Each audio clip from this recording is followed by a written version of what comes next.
Assalamualaikum warahmatullahi wabarakatuh. Ibu, perkenalkan kami mahasiswa dari Cekal Neto. Sebelumnya dengan ibu siapa?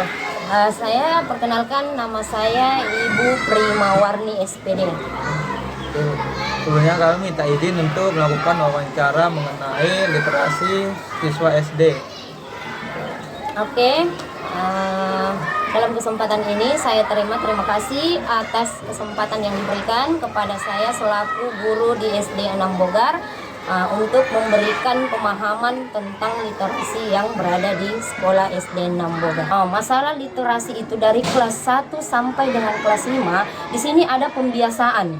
Sebelum masuk ke dalam kelas, itu kan berbaris terlebih dahulu. Literasi di dalam kelas itu 15 menit sebelum pembelajaran dimulai. Itu setiap harinya, Senin sampai dengan Jumat. Itu pembiasaan kita di sini. Terus literasi yang ada di kelas itu 15 menit sebelum pembelajaran dimulai. Ada literasi yang dilakukan di perpustakaan sekolah. Itu terjadwal Senin kelas 1 masuk, itu berada 15 menit di dalam perpustakaan. Anak-anak diberi kesempatan untuk memilih buku apa yang dia minati untuk dia baca pada saat itu. 15 menit dikasih waktu. Itu kelas 1 di hari Senin. Terus di hari Senin itu dikasih 15 menit. Setelah 15 menit kemudian masuk kelas 1B. Di sini kan rombel. Jadi masuk kelas 1B, di situ lagi masuk siswanya, lain lagi diberikan lagi dia kesempatan untuk membaca. Pilih buku yang mana kita minati di dalam sini. Jadi masing-masing siswa dari kelas 1 sampai kelas 6 itu ada waktunya memang dia literasi di sekolah itu, khusus di perpustakaan. Dan di dalam kelas itu sebelum pembelajaran dimulai, 15 menit sebelum pembelajaran dimulai, anak-anak disuruh membaca dulu. Itu literasi kita di sekolah di sini. Adakah masalah yang biasa kita hadapi kalau siswa sedang literasi? Ada, jelas kalau siswa SD pasti ada. 1-2 ada yang bermasalah. Yang masalah terutama yang tidak pandai membaca. Yang itu kan kelas 1-2 yang belum terlalu lancar membaca. Jadi berarti otomatis di situ kita sebagaimana guru membimbing, bagaimana caranya supaya anak-anak ini bisa memahami. Kan dia juga bisa melihat gambar. Kalau kelas 1-2, di situ gambar ada keterangan. Kalau dia sudah mengenal huruf, otomatis dia sudah bisa tahu mengeja. Itu kendala yang bagi kita guru kelas. Masalah itu saja, masalah yang belum tahu membaca. Dan masalah kalau literasi di dalam kelas itu adalah yang membuat 1-2 siswa yang membuat rusuh atau tapi wali kelas bagaimana caranya untuk menindaki siswa tersebut. Kalau literasi menulis ada masalahnya? Literasi menulis itu berada di kelas 1-2 masalah itu.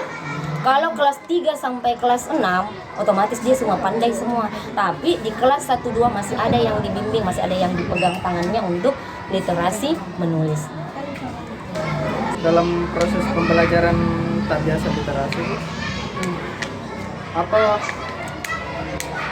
adakah masalah yang lebih membuat guru kesusahan? Masalah literasi di mana? Di dalam kelas? Di dalam pembelajarannya. Di dalam pembelajaran. Proses pembelajaran lagi nih. Di dalam proses pembelajaran itu masing-masing kelas kan beda. Kalau pribadi yang saya angkat ini kelas 6. Karena saya guru kelas 6, di dalam kelas 6 itu masalah literasi dalam pembelajaran alhamdulillah selama ini aman. Karena saya sudah berada di kelas tingkat paling tinggi. Saya tidak tahu kalau yang di kelas rendah, yang kelas 1, 2, 3. Kalau di kelas 6 itu alhamdulillah selama ini saya sudah mengajar di kelas 6. Masalah literasi dalam pembelajaran itu alhamdulillah berjalan dengan lancar. Baik itu dalam mata pelajaran matematika, terlebih dari bahasa Indonesia, IPAS dan sebagainya, alhamdulillah mereka sudah memahami tentang pembelajaran yang ada di dalam. Itu kan biasa kalau literasi anak kan ada masalahnya itu, Bu. Nah, itu biasa penyebabnya karena apa? Penyebabnya literasi masalah pembelajaran paling itu yang kalau tidak dia pahami katanya. Ada kata-kata sulit begitu, di dalam pembelajaran biasanya kalau di dalam kelas itu kan anak-anak pasti bertanya, "Ibu, apa arti dari ini? Apa arti dari ini?" supaya anak-anak paham. Seperti di dalam pembelajaran bahasa Indonesia di kelas 6 itu ada istilahnya menemukan arti di dalam kamus. Itu. Jadi anak-anak itu bisa tahu dan paham dan tahu cara mencari arti di dalam kamus. Jadi kita juga berikan pemahaman, berikan materi tentang cara-cara mencari arti di dalam kamus. Jadi anak-anak itu tidak kesusahan lagi untuk mencari arti kata-kata sulit, toh? Karena dia sudah tahu mencari arti di dalam kamus tersebut, kamus bahasa Indonesia. Begitu kalau ada semacam pembelajaran seperti yang ditemukan toh, yang sulit ibu, bagaimana cara ini, bagaimana apa artinya ini. Nah, silakan kamus tersedia di dalam kelas. Jadi anak-anak itu tinggal ambil. Oh, ini artinya bu. Karena mereka sudah diberikan pemahaman tentang mencari arti di dalam kamus. Anak-anak perlu tahu itu. Anak-anak kan tidak tahu bagaimana cara mencari arti dalam kamus. Bayangkan arti kata di dalam situ kan banyak, kata-kata ribuan di dalam kamus. Nah, di situ kan mulai dari abjadnya, tak? Itu diberikan pemahaman kepada anak-anak tersebut supaya tahu besok-besok sudah tahu oh begini cara mencari arti di dalam semua kamus. Apalagi kalau bahasa Indonesia itu kan banyak kata-kata sulit yang kurang dipahami anak-anak, tak? Itulah perlunya kamus bahasa Indonesia. Oke?